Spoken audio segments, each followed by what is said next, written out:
Dog's got the questions, digging so sharp. Peeling back layers, hitting the heart.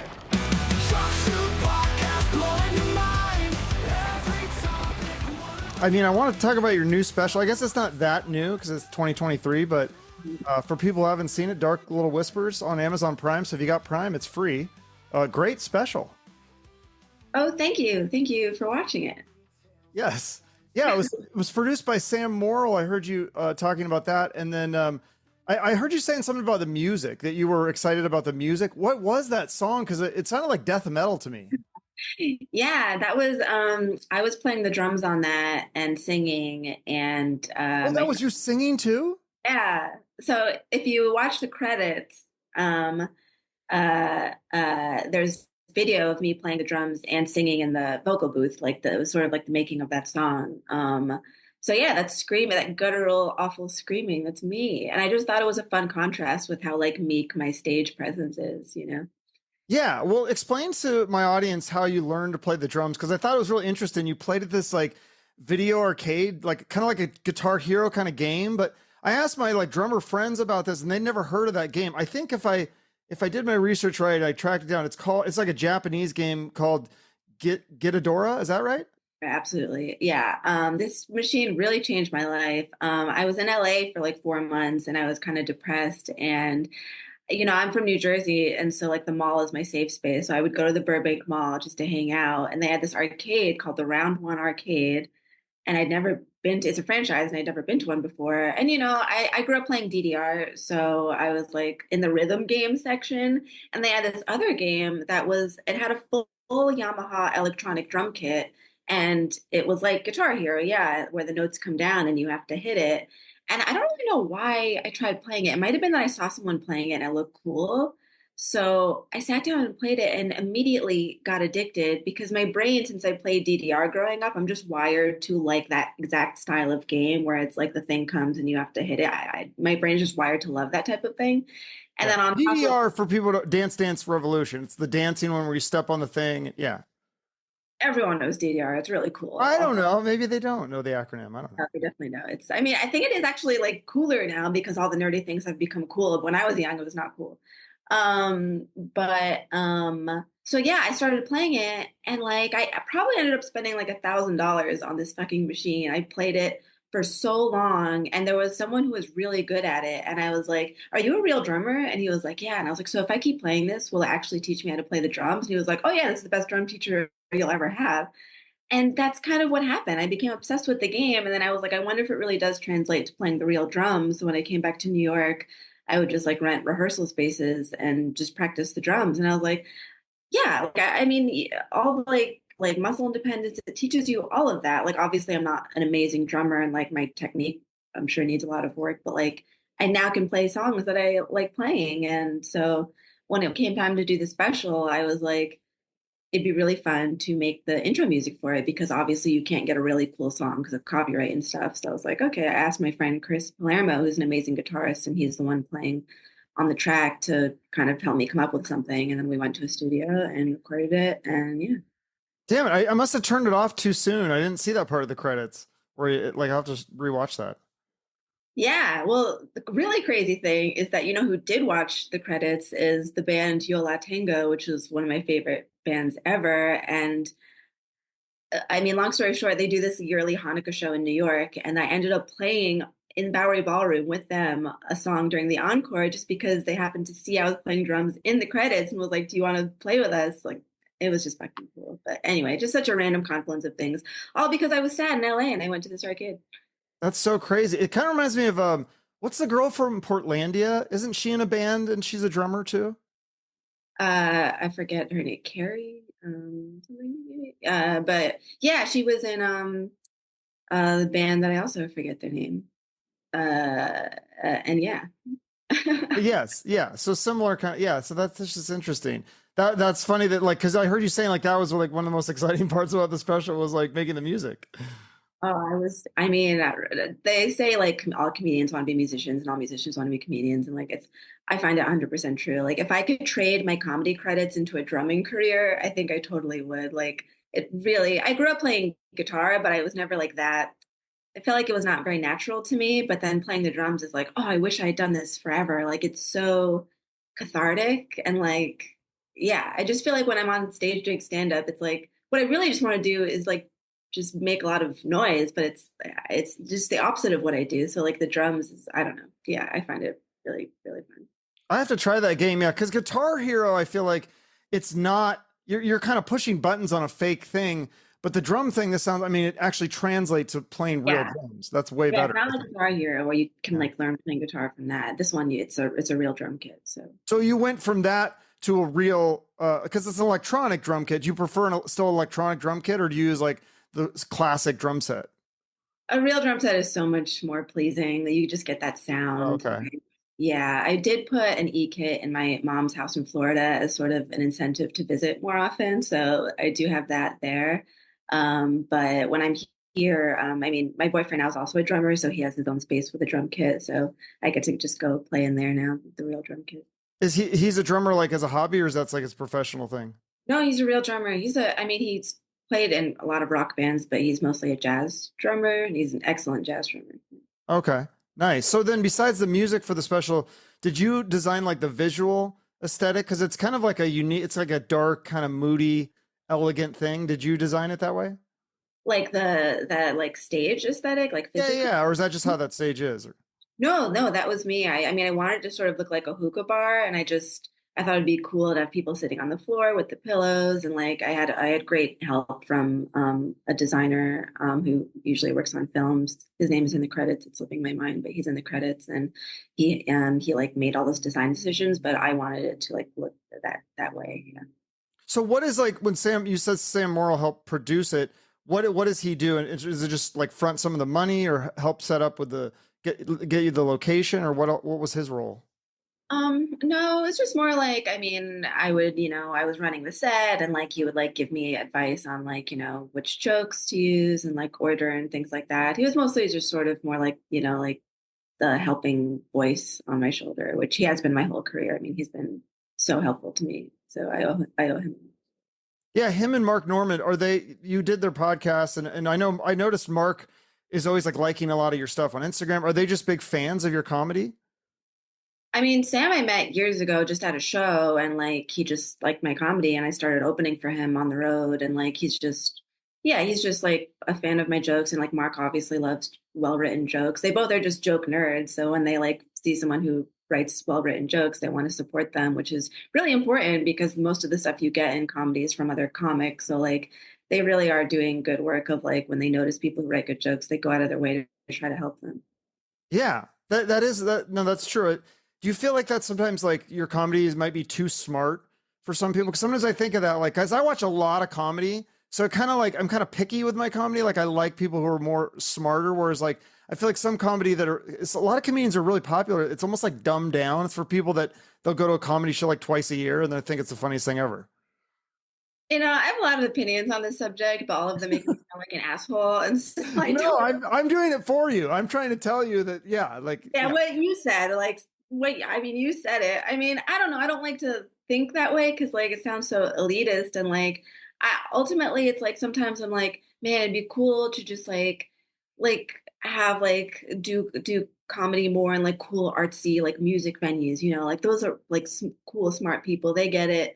And then you do those shows, and it's like, those people don't laugh the way that people in a comedy right. club who are just there to have a fucking good time laugh. So it's like, sometimes you wish like the audiences were smarter, but then it's like the people who really want to have fun and are like good audience members are like, at just like random clubs who you wouldn't think of them as like, intellectuals or whatever. But like, I don't know.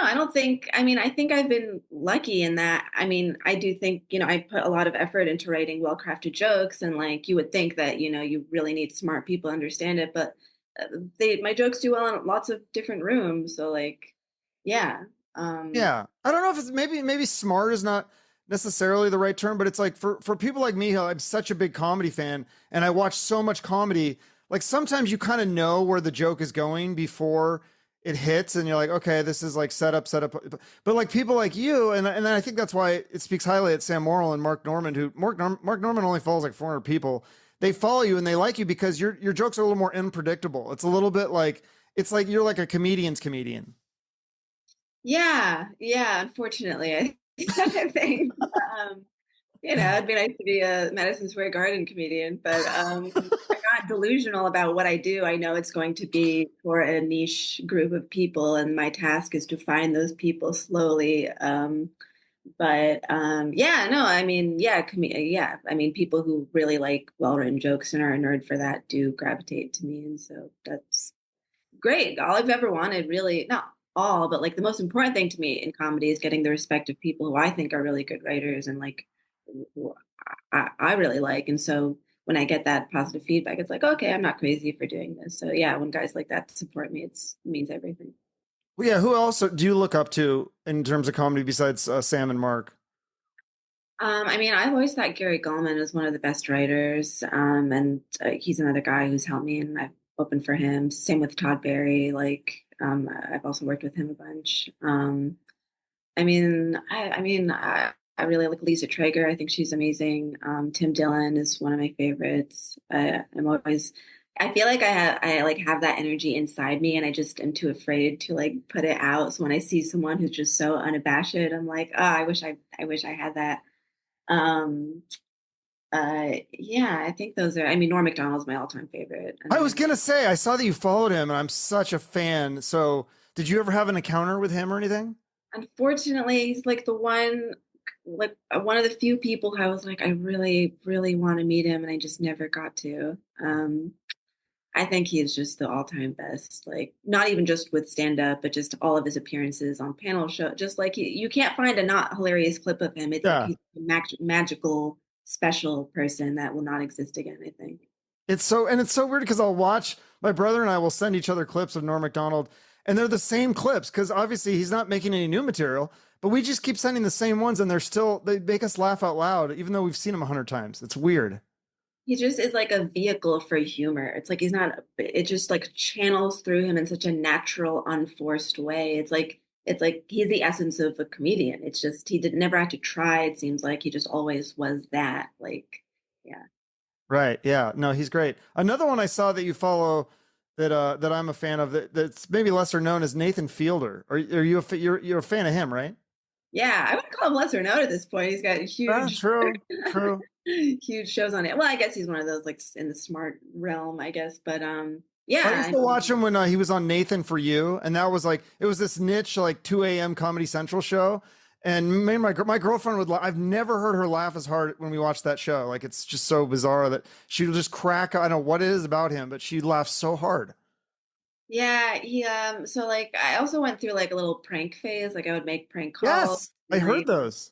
and I feel like there's some alignment with like his pranky sensibility. We even tried to, me and my friend were trying to pitch a prank show, and we reached out to his company because we're like, oh, we think he'd love this and live in this space, but he was really busy. I'm sure he would have loved to do it. He was just really busy. But yeah, I think I really love his sensibility. It's really unique.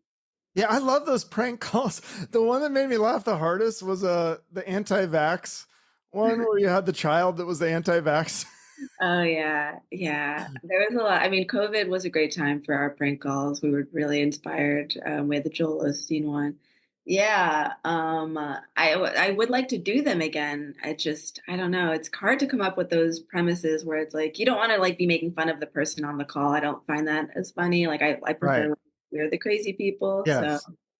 How does um, that work with the law? I always wondered that. Like, do you have to call them because it depends on the state, right? So if you're in New Jersey, do you have to call them afterwards and get permission or we had a list of states where you're allowed to just call. I forget which ones are which, but oh. yeah, we were aware of that. Yeah, that was a fun. It's interesting. You don't have as many YouTube video. You only have like 36 videos on your YouTube channel. I was just looking at that today, and I'm like, I just started posting on Shorts more now. I used to only post jokes on Instagram, but now I'm Mhm. using Shorts, and like the algorithm is slowly picking it up. And yeah, I guess because like I don't have a podcast, I'm like, so I don't have like daily content to be putting out. But I mean, I put prank calls on there. I think all of them that we Yeah. did are on YouTube, but like, yeah, I guess I don't know what. Do people put individual jokes on YouTube? Do they Yeah, do yeah, that? yeah. Oh yeah, all the time. Yeah, they'll put their just like the Instagram, the shorts. They'll do But not the clips. shorts, like just a full clip. Do they do that too? They'll do longer clips. Yeah, for sure. If it's longer than a minute, then it's a real YouTube video. But yeah, people do that.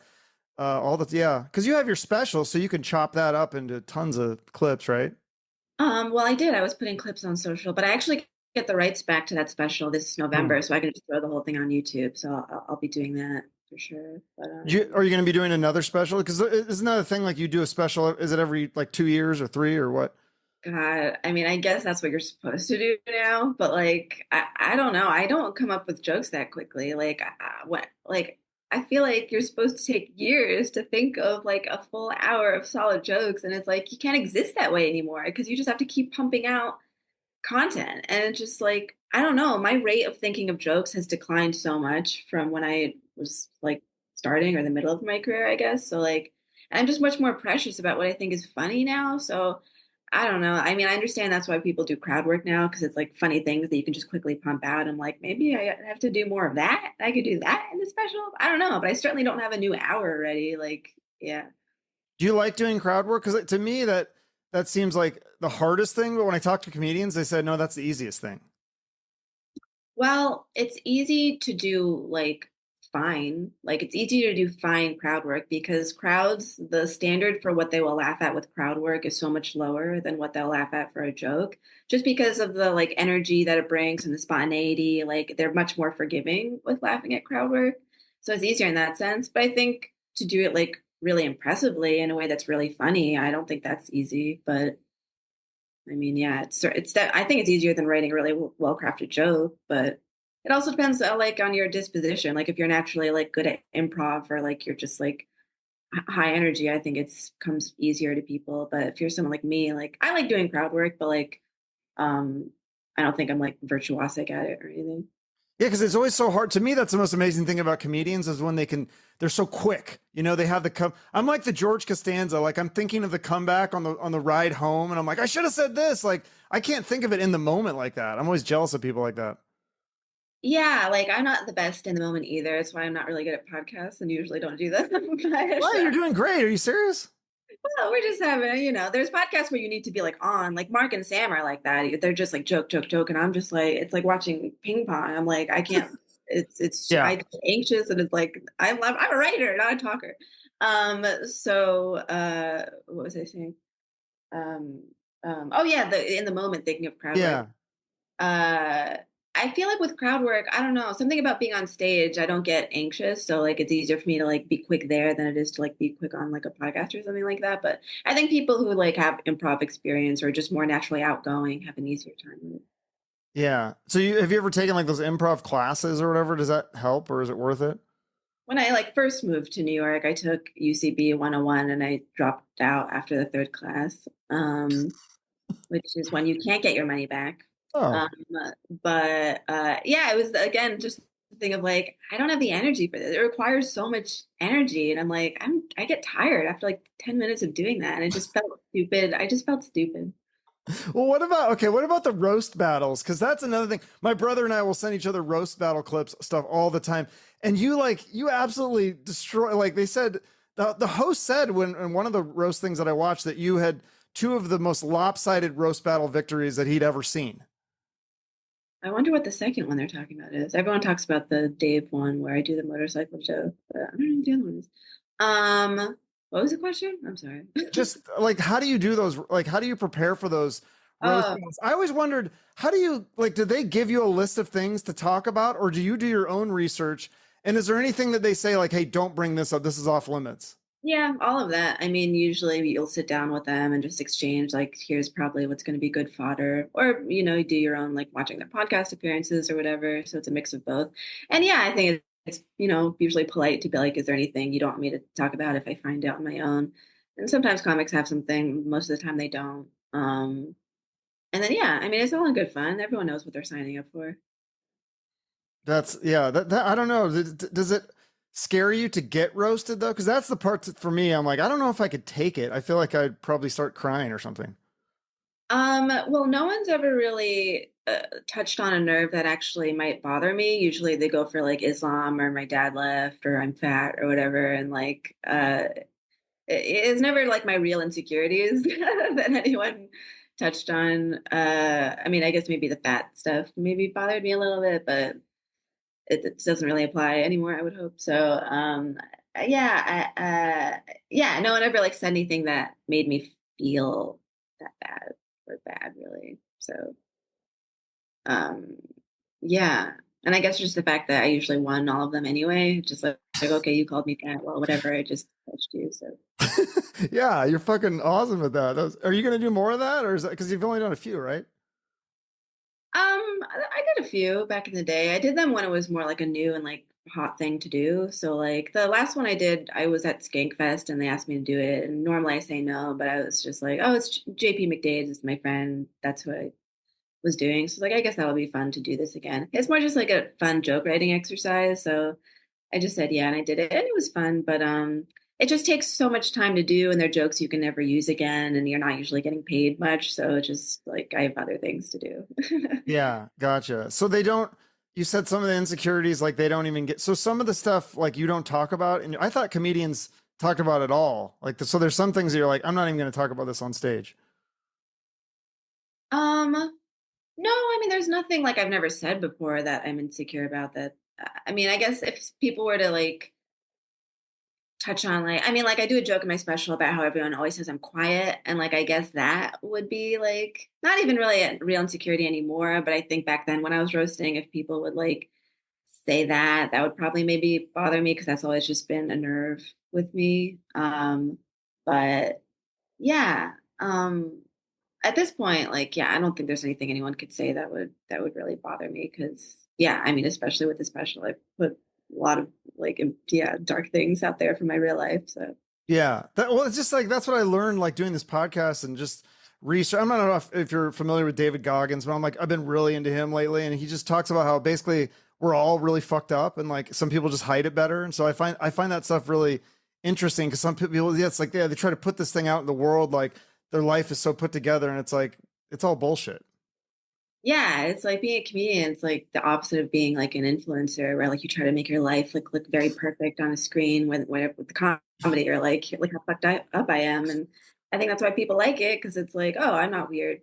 They're letting me know I'm not weird, and like I guess there are some jokes that um like I don't know. I lost my train of thought, but Well, you had that one joke about like you said something about like if you see if you see a female with a mic in her hand, she has basically like she has dad issues or she's yeah, fucked up or something. But I was like, but I feel like that's probably like I said, I think we're all fucked up to a degree. So yeah. And I had an addendum to that joke that it applies to men too. But yeah, yeah. No, everyone. I mean, yeah, and that's why comedy works. It's like if not everyone was fucked up, then you'd tell a joke on stage and the audience would just be like, oh my god. But mhm. like people laugh because like yeah, it just obviously more people are self conscious about it than others. I got in trouble with a family member because I told a joke that included information about them that didn't even occur to me would be something that I might be self conscious about, just because I'm so used to putting everything else out there. It didn't even strike me to ask them, like, is it okay if I say this? Because I would not, I've even thought it'd be something to be insecure about. And like, but like, that's the difference between like a comedian and a regular person, I guess, is like we're more likely to just put everything out there and someone else might have hangups about themselves that they haven't come to terms with yet, you know? Yeah, that's one thing that I always struggle with. I always feel like I worry that I'm going to say the wrong thing or piss people off, but it's never I'm never trying to I'm not like trying to roast people or trying to like one up them or but sometimes I'll just say something and I'm like, "Oh," and then you'll find out later like, "Oh, that really bothered the person." You're like, "Oh, it did?" I was like, "What?" Like I'm so confused. People are fragile little beings, and like I get it. I don't want to like downplay people's insecurities because life is really hard and people like maybe have not had the same experiences of getting hardened that I have. I mean, after when you I mean comedy really involves just grinding your ego down to nothing because you do so many years of bombing. You just like feel terrible for so long until you basically desensitize yourself, sometimes too far, because then it's like you don't take any criticism seriously because you've become so hardened, and like you should be able to take some criticism or think like, oh, maybe did fuck up somehow. But like you become so hardened that like, yeah, you forget like other people haven't bombed in front of crowds of people for years in such a way that they have become inured to like feeling bad. So like, yeah. That's wow, that's really interesting to hear. So it almost like helps you though. It almost helps you become more mentally tough, basically. I mean, it really changed my life. It's cheesy to say, but like I used to be so like I mean, I still consider myself like anxious, but like I used to be so socially anxious and like I would not raise my hand in class. The idea that I'm a performer now is so insane because I would be so afraid of talking just in regular conversations amongst people. I would like have like get like panic attacks just from having to converse with a group of strangers. And so that process of like doing comedy, I mean, it's so cheesy to say, and I hate when people say it's therapy, but like it really was therapeutic for somebody like me who had so much insecurity and trouble communicating with people. Like Hmm. it really just taught me how to talk to strangers and like trust that I could say what I wanted to say honestly and not have people be like, whoa, that's weird. Oh, that's interesting. So like, but so typically you try to kind of avoid people. Like if you go to the grocery store, do you go to the cashier or do you go to the self checkout? I'll do either depending on, I don't know, I guess I don't, I generally like a cashier, I guess. Yeah. Okay. So you're not like, I mean, you're comfortable enough around people. You're not like scared Oh, of them. like I'm like a totally different person now. I mean, I'm not like a Mm, social butterfly, I would say, but like compared to mm. what I was, like I have no issue talking to people compared to what I was. Yeah. Do you think like weed helps you too? Because I heard you talk in your special, you talk about that, how it helps you sleep and stuff, turn off your consciousness. I actually stopped using it. But I used to just, I mean, more recently I would only take a little bit just to fall asleep, but no, weed made me really paranoid. I could not smoke amongst people. That would like make me feel like how I was before. Hmm. Like I would just like get very weird around talking to people when I'm really high. So no, that was bad for me. Okay, yeah, that's the same with me. Yeah, it's like, well, I felt like sometimes I could have a good experience, but more often than not, yeah, I'd start going down like more into my head, and I was like, I don't like this. I don't like this feeling. Yeah, yeah. Sometimes the other day I was like, maybe I'll just try like a 1 milligram THC gummy. Maybe I'll just dip my toe back in. But I'm like, why would I do that? Why would I mess with how my mental state is right now, which is kind of fine. But I did think of some good jokes on it. Maybe like twice though, out of all the times I've done it. So yeah, I don't know. Did you ever do mushrooms? For sure. You did? Absolutely. Yeah. Yeah. What was that like? Because I've never done it, but oddly enough, my dad has done it and raves about it and says how great it is, but I'm too scared to do it. What are you scared of? Let's examine that. Yeah. Yeah, just because like when I do weed, I just start having all these weird, crazy thoughts and basically just of going crazy, like of just going insane. Okay. Yeah, you'll have those thoughts. You'll have those thoughts for like the first 2 hours of the trip. And then once you like resolve that, it's fun. But Huh. I did acid and had like I think still like the scariest experience of my life possibly is having a bad acid trip where I actually thought I'd become schizophrenic. Like I almost called my brother to be like, I'm so sorry, I'm schizophrenic now. I made myself schizophrenic with acid. I'm really sorry. My friend had to take my phone away. But I guess you would call it ego death. But like there was a period where I just did not know who I was. Like my friend pointed to my car, and I was like, I don't know what that like. Just like I did not know who I was. Like I would close my eyes, and I really felt like I was a particle in the void of space. It was so terrifying because I wasn't prepared for it. Like I even remember him like making jokes, and like I didn't even understand the concept of a joke. Like and after that, after I like came out of that, I was so grateful to not be in that like void of nothingness that it was almost normally I'm like fuck capitalism, fuck consumerism, there's more to life. But after that moment I was like, give me all the artifice, give me all the consumerism, give me all of just anything but that horrible nothingness that I just experienced. It's like it was like kind of a weird opposite of what you're supposed to take away from a trip where you're supposed to be more in touch with like nature or whatever. I was like, that nothingness was so horrible that I just want everything that life is, even though it's like cheap or whatever. Like, um, what was he saying? I don't know, but that was fascinating. That was awesome. I love that. I was like, I feel like I just went through the trip through you. Like you did it for me. Right. So like you're scared of it, you're saying, but like I do think it's therapeutic because even though it's scary, like it will bring out whatever it is you're afraid of inside yourself. And like that sucks. But like if you can come out of it and like address those things, like it really is good for you, I think. I just feel like I'm scared to do it again just because I did it so much already. And I'm like, Hmm. I don't know, maybe I should just be stable because I feel stable. Another issue with doing it is that if you have a job, going back to your job after doing something like that is really hard because you're just like, I I just saw like the universe, and like now I have to like type on a keyboard. It's like it doesn't really make sense. You feel like less ambitious after Hmm, it for like a okay. little while because you like just have this grander perspective on things, and like but ultimately you do have to go to work, so it's like not good for that. It's also sort of like a little bit lonely because you feel like you've come away with all these insights, but if you talk to people who don't know that feeling or don't know what you're talking about, you almost feel more alienated from people because you've now had this experience that they can't understand and have not had. Um, Wow, that's so fascinating. Yeah, tell me about your jobs because I know you said something like you got fired from jobs for being too quiet, and I know I heard you say something about you worked at like it was like a real estate software thing or something. I was like, God, that sounds so much different than comedy. yeah, actually, that was the most fun like day job that I had. Weirdly, just because I liked the people who were there and it was just easy. But before that, I mean, that's when I was already starting to chill out because of the effective stand up. But yeah, before that, I mean, again, just because of the social anxiety, like I could not talk in meetings. I mean, I'm still really bad at that. I'm still really bad at talking in meetings.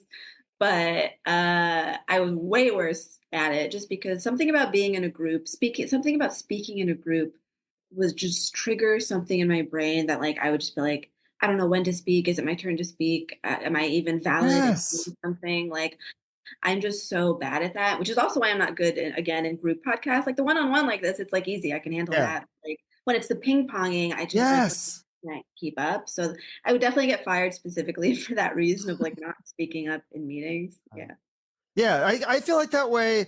I'm fine one on one with people, or even small if it's like four people, like two couples or something. But I feel like when you go to like a family gathering, I'm always like, wait, who do I talk to? What do I do? Like it's anxiety provoking. It's a lot. I'm glad you say that. Yeah. Some people it just does not even occur to them. Right. And but like Well, some people thrive in that. They're like the life of the party, and they're going here and they're going there, and I'm just like, how do they do that? I don't know how they're so confident. I wonder if it's just the way you grew up. If you grew up in those situations a lot, it's like nothing for you. Like if you had a big family or something. But I had a very tiny family and I also never communicated with them. So like I just didn't have the practice of like doing that, I guess. I don't know.